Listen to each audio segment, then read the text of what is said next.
마태복음 5장 4절. 애통하는 자는 복이 있나니 그들이 위로를 받을 것이며. 우리가 예수를 믿고 이 땅을 살면서 두 가지 질문을 언제나 여러분 자신에게 던져야 합니다.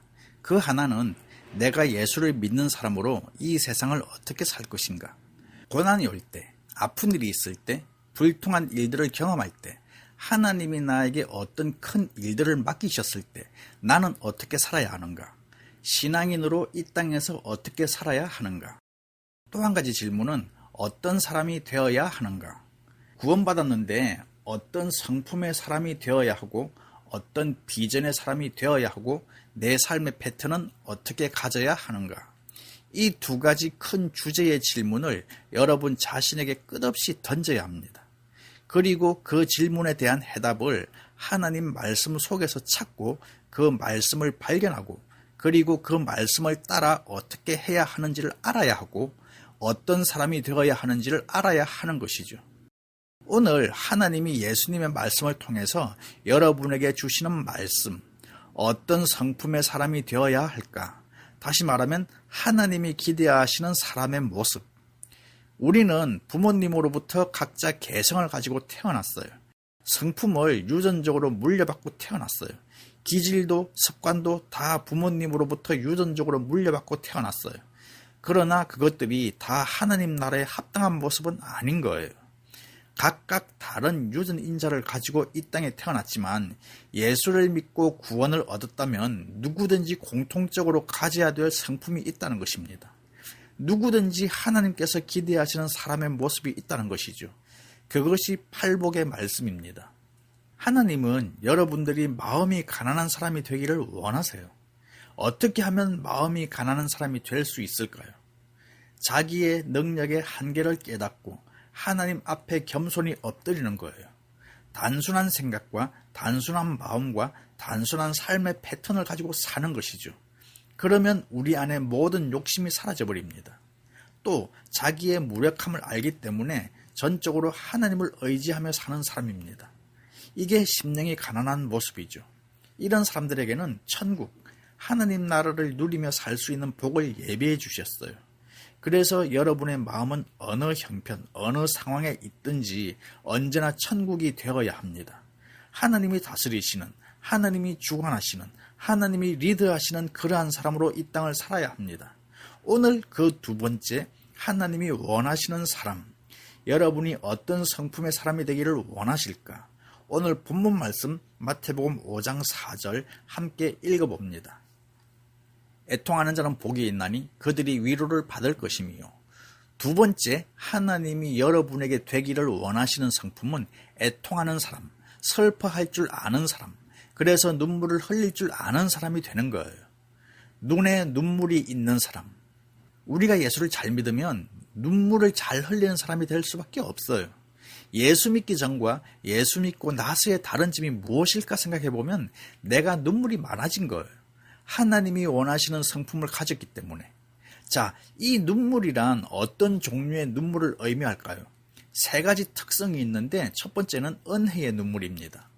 은혜의 눈물을 흘릴 줄 아는 사람이 되기를 하나님은 원하세요. 은혜라고 하는 것은 내가 받을 자격이 없는데 나에게 아주 귀한 선물을 주시는 거예요. 내가 구원받을 자격이 없어요. 내가 나를 생각해도 죄가 많고 허물이 많고 교만하고 그런데 하나님이 나를 구원해 주셨어요. 그 사실을 아는 것, 이게 은혜라는 거예요. 내가 사랑받기에 합당치 못한 사람으로 느껴요. 왜냐하면 너무 이기적이기 때문에. 그런데도 하나님이 나를 사랑해주고 계심을 느끼는 거예요. 이게 은혜라는 것입니다. 그래서 우리가 은혜를 받으면 나타나는 세 가지의 증거가 있는데 그 첫 번째가 눈물이 나는 거예요. 하나님께로부터 여러분이 받은 대우 때문에, 하나님께로 받은 구원 때문에, 하나님께로부터 받은 사랑 때문에 여러분의 눈에 눈물이 나는 거예요. 그래서 찬송을 부를 때도 눈물이 나고 기도를 하는 가운데서도 눈물이 나고 말씀을 들을 때도 그렇습니다. 저한테 주시는 그 말씀, 바로 그 주인공이 저였습니다. 눈물이 나는 거예요. 여러분에게 이 눈물이 있기를 축복합니다. 말씀을 들어도 말똥말똥하고 찬송을 불러도 멀뚱멀뚱하고 기도를 해도 아삼삼하면 그건 뭔가 심령에 병이 들어있는 증거예요. 두 번째, 은혜를 받으면 어떤 정세가 나타나는가 하면 사람이 부드러워집니다. 강팍해지던 그 심령이 은혜 앞에 다 깨어지는 거예요. 완고한 심령이 은혜 앞에 풀어지는 거예요. 자기가 자신의 성품을 싫어하는 사람들이 많은데 보면 성질이 급하고 과격하고 무시하고 그렇게 강한 사람들이 있어요. 그들이 변하는 방법은 한 가지밖에 없어요. 하나님의 은혜를 체험하는 거. 그러면 부드러워지는 거예요. 그래서 혹시나 이런 일로 싸울 일이 생기거든 은혜 받은 뒤에 얘기합시다 하고 넘어가는 거예요. 세 번째, 내가 은혜 받은 증거가 뭐냐면 감사할 게 많은 거예요. 은혜를 알면 하나님께로 받은 게 많이 눈에 띕니다. 전에는 아무것도 느껴지지 않았어요. 전에는 그런 것들이 감사의 조건도 아니었어요. 근데 은혜를 체험하고 나니까 하나님이 나에게 주신 게 왜 그렇게 많은지 키 작은 것도 감사하고 감사의 고백이 많을 수밖에 없는 거죠. 이게 은혜의 사람이라는 것이죠. 사무엘하 9장에 보면 다윗과 그의 사랑하는 친구 요나단의 아들 무비보셋이 만나는 장면이 있어요. 요나단이 다윗이 왕이 될 것을 알고 자기 가족을 부탁한 일이 있었어요. 요나단이 전쟁터에서 자기 아버지 사울과 함께 다 죽었어요. 어려운 과정을 거쳐서 다윗이 이스라엘의 왕이 되었어요. 그가 왕위에 올라서 친구 요나단에게 했던 그 약속이 생각이 나서 요나단의 가족들이 어디 남아있는지를 찾아보라고 시켰어요. 그랬더니 유일하게 한 사람, 요나단의 아들이 살아있었어요. 그 아들 무비보셋이 전쟁터에서 도망가다가 잘못 떨어져서 다리를 다쳐서 절름발이가 되어 있었어요. 그래서 다윗이 급히 그 무비보셋을 왕궁으로 데려오라고 시켰어요. 요나단과 너무 친했었기 때문에 그 아들을 보니까 막 자기 친구에 대한 생각이 솟아나는 거예요. 그래서 다윗이 그에게 두 가지를 제안하는데 하나는 빼앗겼던 모든 재산을 환원시켜 주겠다. 또 하나는 너는 이제부터 왕궁에서 나하고 같이 살 것이다. 왕자 대접을 받으며 왕궁에서 함께 식사하며 여기서 살 것이다. 그랬더니 이 무비보셋이 다윗에게 고백하기를 죽은 개 같은 내게 어찌하여 이렇게 은혜를 베푸십니까? 자기 자신을 개 같은 존재로 표현하면서 어떻게 이런 은혜를 나에게 주십니까? 감동하는 거예요. 우리가 늘 하나님 앞에 설 때 누구든지 느껴지고 고백해야 될 것은 바로 그 은혜라는 거예요. 여러분에게 이 은혜의 눈물이 있어야 하는 거예요. 우리가 이 땅을 살면서 어렵고 힘들고 외롭고 고독함을 느낄 때 하나님 앞에 부르는 찬송이 있어야 합니다. 제가 가끔 외로움을 느낄 때 부르던 찬양이 있어요. 그게 뭐냐면 주님과 같이 내 마음 만지는 분은 없네.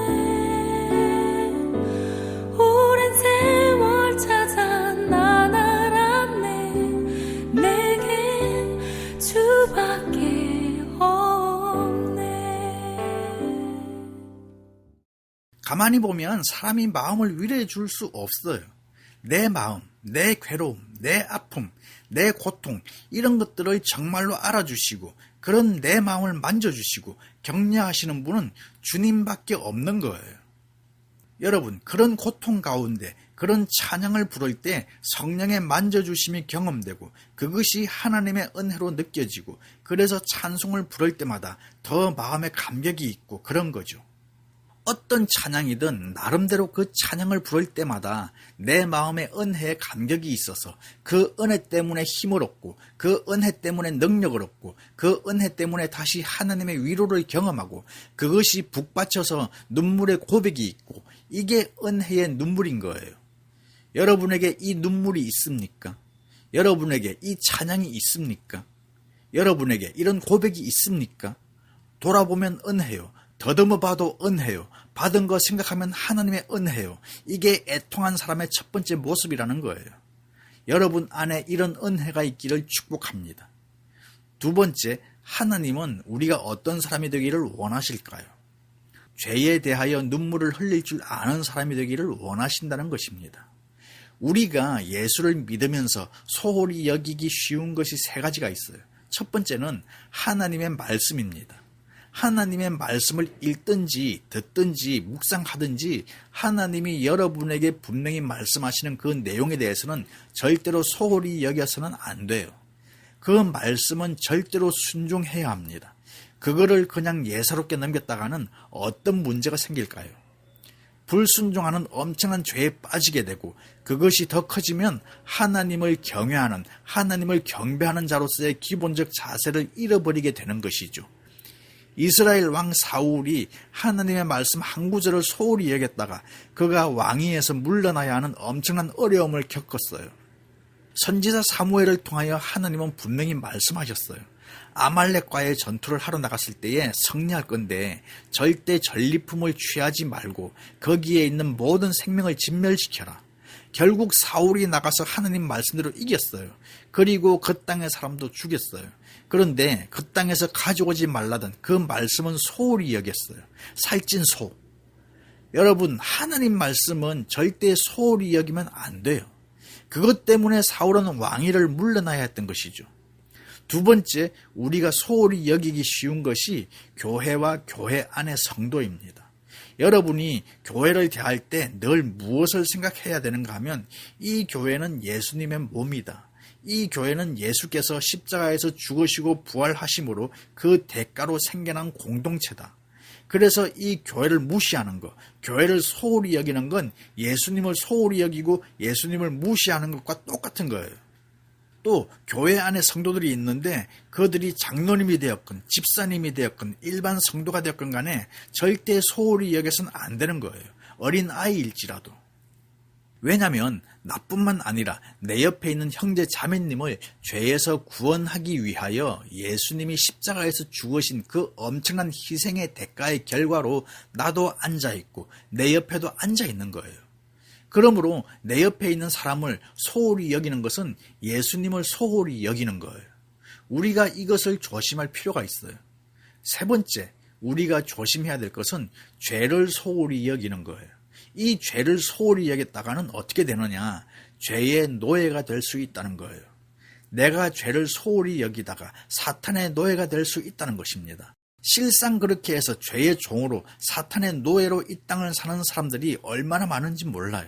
여러분, 이 죄를 소홀히 여기면 내 안에 모든 성령의 능력이 다 소멸되어 버립니다.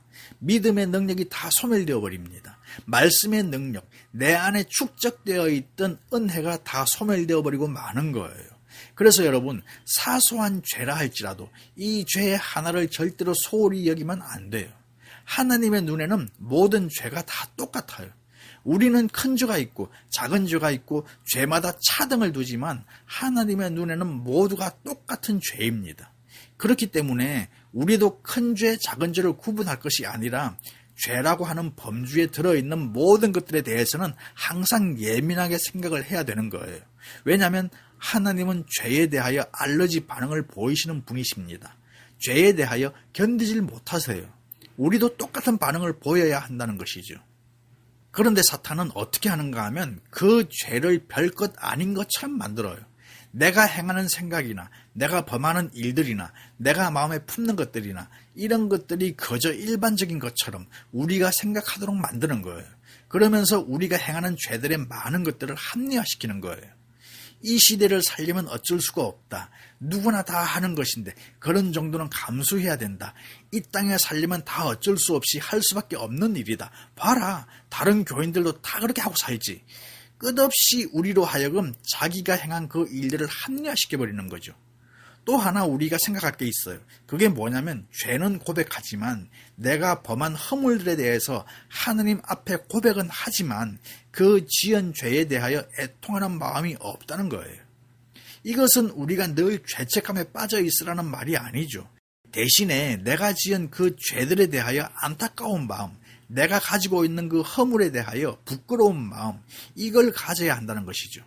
죄를 짓고도 그것이 죄인 줄 모르고 상처를 주고도 그것이 상처인 줄 모르고 하나님의 말씀을 불순종했음에도 불구하고 그게 그렇게 대단한 일인 줄 생각 안 하고 이런 식으로 우리의 심령이 마비가 되면 이것은 아주 무서운 결과가 온다는 것입니다. 그러므로 여러분 안에 있는 허물과 여러분이 범하는 그 죄들에 대해서 애통하는 마음을 가져야 돼요. 이 애통하는 마음을 가진 사람들은 지은 죄를 또 쉽게 범하지 않아요. 왜? 그 죄가 얼마나 안타까운지를 알기 때문에. 진정 여러분에게 은혜의 눈물이 있다면 그 다음에는 여러분이 부족해서 짓는 그 죄들에 대하여도 애통하며 안타까워하는 마음을 가져야 하는 것입니다. 보통 남편이 아내로부터 상처받는 것보다 아내가 남편으로부터 상처받는 경우가 참 많죠. 그런데 이 남편들이 자기의 말 때문에, 자기의 어떤 행동 하나 때문에 아내가 아파하고 힘들어하고 상처받았다는 것을 몰라주면 그 부부는 참 힘든 거예요. 결국 병드는 거예요. 골이 깊어지니까. 그런 아내한테 물어보면 내가 다시 태어나면 저런 남자하고 절대로 안 산다고 그러는 거죠. 우리가 하느님 앞에 허물과 죄가 무엇인지 그것을 알고 그런 죄와 허물 가운데 앉아 있을 수밖에 없는 나의 모습을 보고 안타까워하고 그 모습을 벗어나기 위하여 눈물로 기도하는 그 모습, 하나님은 우리가 그런 사람이 되기를 원하신다는 거예요. 세 번째, 하나님이 우리에게 원하시는 모습은 자신의 연약함 때문에 눈물을 흘릴 줄 아는 사람이 되기를 원하신다는 거예요.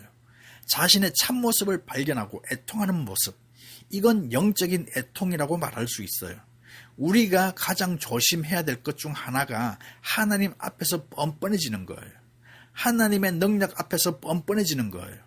나도 할 수 있다고 하나님의 능력 앞에 도전하는 것, 이것이 가장 어리석은 것이고 성경은 그것을 보고 교만이라고 말하는 것이죠. 선을 행하고 싶어도 능력이 부족한 나, 좋은 말은 하고 싶은데 사랑하고 싶은데 그것이 안 되는 나, 용서하고 싶은데 용서가 안 되는 나의 모습, 품고 싶은데 이해하고 싶은데 이렇게 다 받아주고 싶은데 그러지 못하는 나, 이게 다 자기 한계, 자기의 무능한 모습을 깨닫는 거예요. 그렇다고 해서 이것은 열등감에 빠져 있다고 하는 그런 말은 또 아닙니다. 사도 바울이 로마서 7장 24절에서 오호라 나는 공고한 사람이로다. 이 사망의 몸에서 누가 나를 건져내랴. 엄청난 몸부림의 소리를 외쳤어요. 그가 예수 믿고 구원 얻고 나서 보니까 자기가 선을 행하고 싶은데 엉뚱하게 다른 일을 행하는 거예요. 좋은 말하고 싶은데 엉뚱하게 나쁜 말이 튀어나오는 거예요. 말씀대로 순종하고 싶은데 자꾸만 내가 원하는 대로 일하게 되는 거예요. 자기 욕심에 이끌리게 되는 거예요. 그래서 어쩌다가 내가 이렇게 됐을까? 왜 내가 이런 연약한 사람이 됐을까? 그것 때문에 안타까워하고 견딜 수가 없어서 오호라 나는 공고한 사람이로다 외치는 거예요. 우리가 하나님 앞에 서서 내 무능함을 발견할 때 흘리는 눈물인 것이죠. 여러분, 이런 일 때문에 나의 무능력 때문에 기도하면서 울어본 적 있습니까? 믿음의 사람은 이러한 자기의 연약함을 인정하면서 그 연약함에 묻혀있는 게 아닙니다. 그건 열등감이죠. 믿음의 사람은 자기 연약함을 알기 때문에 성령님을 더 의지하는 거예요. 성령님의 능력을 더 의지할 수밖에 없는 거예요. 지금까지 우리가 살펴본 애통하는 사람의 모습, 은혜의 눈물이 있어요. 죄에 대하여 애통하는 마음이 있어요. 자기 연약함에 대한 애통하는 마음이 있어요. 그런 사람들에게 하나님은 무엇을 보상해 주셨는가? 오늘 말씀에 그들이 위로를 받을 것이며 슬퍼할 줄 아는 사람들에게 하나님의 위로가 있다는 것이죠. 애통하는 사람들에게 주시는 보상, 그것은 위로라는 것입니다. 은혜의 눈물을 흘릴 줄 아는 사람에게 주시는 보상, 그것은 하나님의 위로라는 것입니다. 이 한 주일 동안 우리에게 은혜의 눈물이 회복되기를 축복합니다. 그래서 여러분들이 찬양을 할 때 그 곡 때문에 하나님이 느껴지고 은혜가 느껴지고 그래서 눈물로 하나님을 찬양하고 그 눈물로 기도하는 자에게 주시는, 찬송하는 자에게 주시는 하나님의 위로가 무엇인지 그것을 다 경험할 수 있기를 축복합니다. 이 하늘로부터 오는 위로, 하나님께로부터 선물로 주어주는 이 위로, 이것이 우리를 강한 그리스도인으로 만들어주는 거예요. 이것이 우리를 행복한 그리스도인으로 살도록 만들어주는 거예요. 이것이 우리에게 평강과 기쁨을 공급해주는 놀라운 능력이 되는 것입니다. 은혜를 회복하시고 살아있는 고백적 찬양으로 내 안에 눈물이 회복되고 그 은혜의 눈물이 회복됨으로 말미암아 우리 안에 하나님이 주시는 그 위로와 평강이 회복될 수 있기를 주님의 이름으로 축복합니다.